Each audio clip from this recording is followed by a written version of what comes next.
Olá, boa tarde, bem-vindo a mais um Mercado e Companhia. Veja os destaques de hoje. O presidente da Rússia teria prometido a Bolsonaro que vai enviar fiscais ao Brasil para avaliar frigoríficos e acelerar a derrubada de embargos sobre carnes.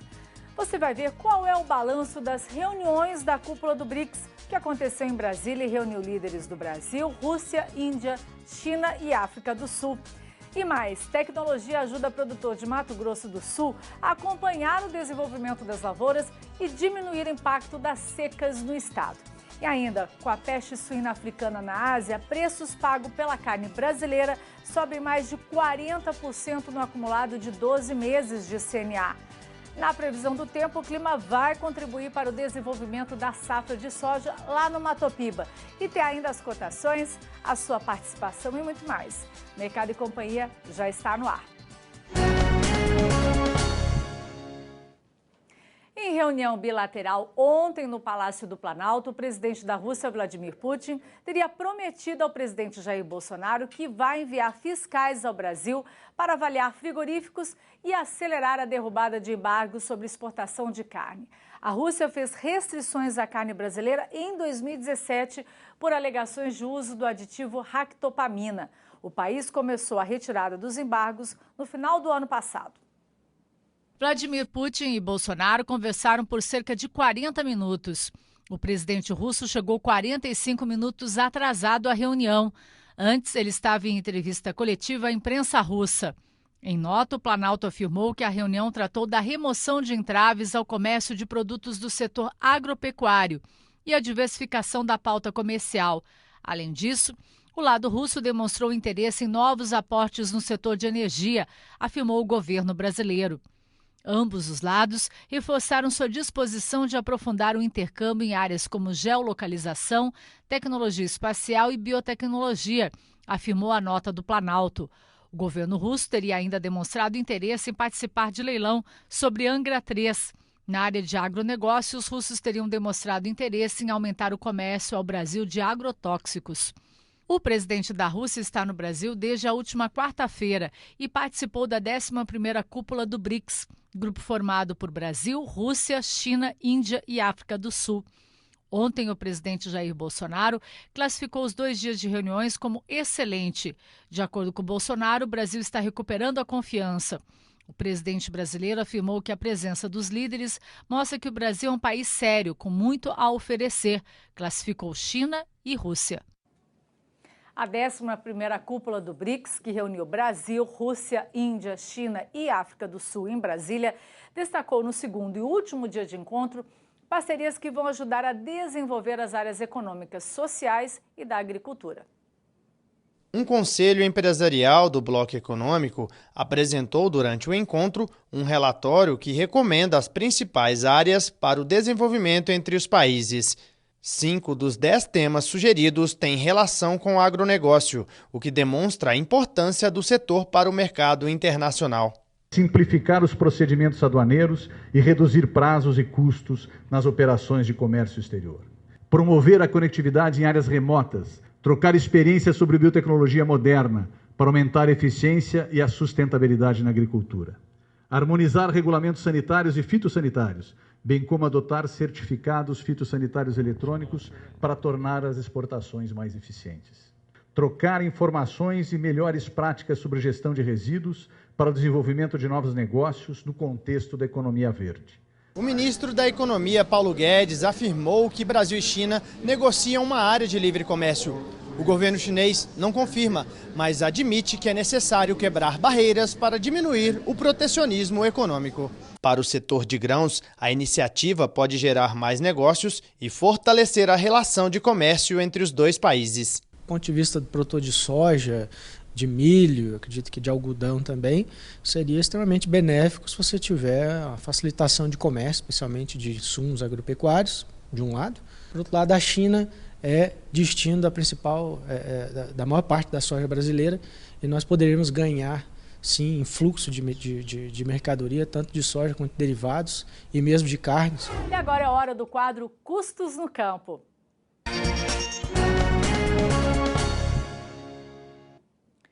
O surto da peste suína africana na Ásia reduziu o rebanho de animais no continente e aumentou significativamente a demanda pela carne brasileira. De acordo com dados da CNA e do CPEA, a alta de preços pagos ao suinocultor brasileiro pelo produto foi de mais de 40% no acumulado dos últimos 12 meses. A assessora técnica da Confederação da Agricultura e Pecuária do Brasil, Ana Lígia Lenati, explica melhor esse cenário. Boa tarde, Ana Lígia. Olá a todos. Passado pouco mais de um ano da crise da peste suína africana na Ásia, que afeta principalmente a China, chega a hora da gente fazer um balanço de como isso também afetou o mercado brasileiro de carne suína. A gente percebe que o IPCA acumulado nesses últimos 2 meses, ele já passa dos 12%, então a gente percebe que você já tem um reflexo no mercado interno, um aumento da demanda da carne, e isso é muito bom sinal para a suinocultura que vinha se recuperando de uma crise que assolou o setor durante os anos de 2016 e 2017. O índice de CPEA, que é o preço pago ao produtor, também mostra um aumento acumulado de cerca de 40% nos últimos meses. Isso não reflete necessariamente a realidade de todas as regiões. A gente sabe que o índice CPEA trabalha com algumas praças que são bastante significativas, mas que também tem um perfil exportador, então isso também pode ter certa influência, mas a realidade é que a gente percebe que a remuneração do produtor tem se recuperado, apesar de que algumas praças, segundo levantamentos do projeto Campo Futuro, ainda operam com margens negativas. A gente também percebe um reflexo no mercado externo. O preço da carne suína exportada, média mundial, aumentou cerca de 13% durante o acumulado dos últimos 12 meses, e só para o mercado chinês o preço da carne suína exportada do Brasil já aumentou mais de 42%. Então é interessante a gente ficar de olho como que essa evolução dessa crise internacional afeta o nosso mercado. Todo mundo avalia que isso é uma janela que ela tem um período certo para acontecer, estimada pelos especialistas de 3 a 5 anos, mas de qualquer forma é uma grande oportunidade para o produtor. O secretário de Comércio dos Estados Unidos, Wilbur Ross, afirmou hoje em entrevista a uma TV americana que um acordo comercial com a China vai ser feito com toda a possibilidade. As duas potências enfrentam uma guerra comercial desde o ano passado, mas as autoridades dos países têm trabalhado para fechar a chamada fase 1 do acordo, na qual Pequim se comprometeria a comprar produtos agrícolas americanos e os Estados Unidos concordariam em reverter as tarifas impostas às importações chinesas. Em entrevista à Fox Business, Ross ecoou as declarações do presidente americano Donald Trump. A China quer fazer um acordo. Nós achamos que queremos um acordo se for o acordo certo. Então, isso vai ser feito com toda a possibilidade, declarou. Questionado sobre relatos recentes de que a China reluta em comprar a quantia em produtos agrícolas que Trump espera, Ross apontou que não existe um acordo sobre nada até que tenha um acordo sobre tudo, em referência às informações divergentes que circulam sobre o tema. Ontem, o diretor do Conselho Econômico Nacional da Casa Branca, Larry Kudlow, disse que os Estados Unidos e a China estão se aproximando de um entendimento comercial, mas que o presidente americano Donald Trump não está pronto para assinar o acordo. Autoridades dos Estados Unidos e da China têm trabalhado para fechar a chamada fase 1 do acordo comercial, na qual Pequim se comprometeria a comprar produtos agrícolas americanos e os Estados Unidos concordariam em reverter as tarifas impostas às importações chinesas. Os dois países estavam inicialmente trabalhando para que Trump e o presidente chinês Xi Jinping assinassem um acordo na cúpula da Cooperação Econômica Ásia-Pacífico, que ocorreria neste mês no Chile. Mas o evento foi cancelado por causa de protestos no país sul-americano. O cancelamento, combinado com dificuldades nas negociações, interrompeu o prazo. Trump tem dito que a China concordou em comprar até 50 bilhões de dólares em produtos agrícolas dos Estados Unidos anualmente. Mas, de acordo com a notícia publicada pelo Wall Street Journal, nesta quarta-feira, os chineses estavam hesitando em assumir um compromisso específico. Apesar do avanço do plantio da soja no Brasil nas últimas semanas, as atividades ainda estão atrasadas em relação ao mesmo período do ano passado, com exceção de Mato Grosso e Paraná, que estão adiantados frente a outros estados. O restante do país ainda segue com lentidão no ritmo de semeadura. Veja só. Olá pessoal, Luiz Fernando Gutierrez Roque, sou consultor de mercado da Safras e Mercado. Estou aqui para rapidamente trazer um resumo aí de como foram os trabalhos de plantio da nova safra brasileira de soja nessa última semana. Em nível Brasil, o plantio continua atrasado aí frente à média normal para essa época do ano.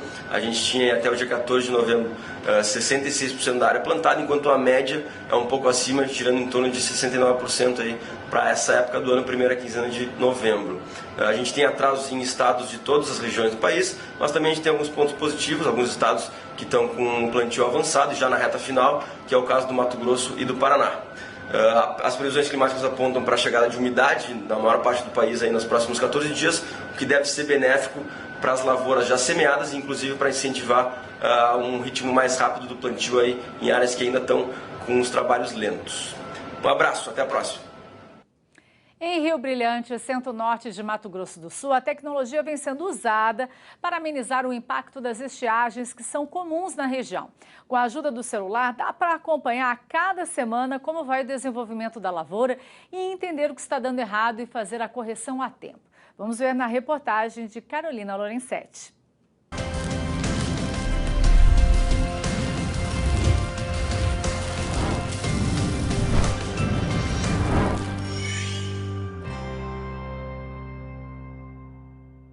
É a terceira safra que a atenção do Evandro se divide entre a lavoura e o celular.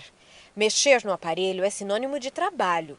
Com o aplicativo, o produtor monitora tudo o que acontece no desenvolvimento da soja. Consigo acompanhar a operação de plantio, de tratos culturais, da pulverização, o horário da pulverização, velocidade, se a área ficou toda pulverizada.